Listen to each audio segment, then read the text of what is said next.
လောကမှာချီကျူးတိုက်တဲ့ပုဂ္ဂိုလ်၄ဦးရှိတယ်တဲ့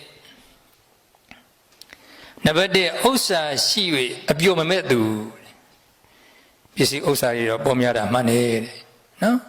ပစ္စည်းဥစ္စာတွေပေါ်များတာဒါပေမဲ့အပျော်မမဲ့ဘူးတဲ့အဲ့လိုပုဂ္ဂိုလ်ကလည်းပါလေချီးမွမ်းတိုက်တာပဲနောက်နံပါတ်2က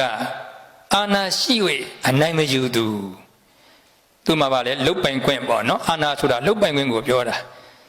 တိုင်းပြည်ကိုအုပ်ချုပ်မှာအာနာဟာလားမဟုတ်ဘူးကိုယ်ဆိုင်ရာနော်အသင်းဖွဲ့တွေမှာဥဆောင်နေတယ်ဆိုရင်ကိုယ်မှာလုတ်ပိုင်ခွင့်အလိုလိုရလားအခွင့်အာဏာပေါ့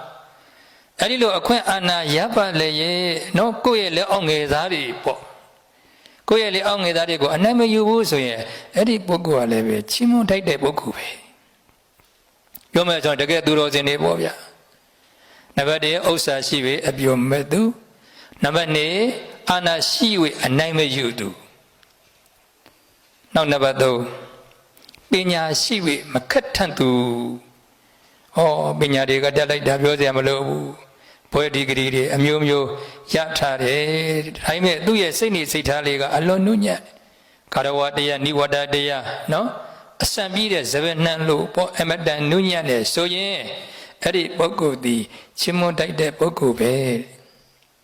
နောက်ဆုံးနံပါတ်4ကသူများတွေနော်မကောင်းပေမဲ့ကိုယ့်ဘက်ကပြန်ပြီးတော့ကောင်းတယ်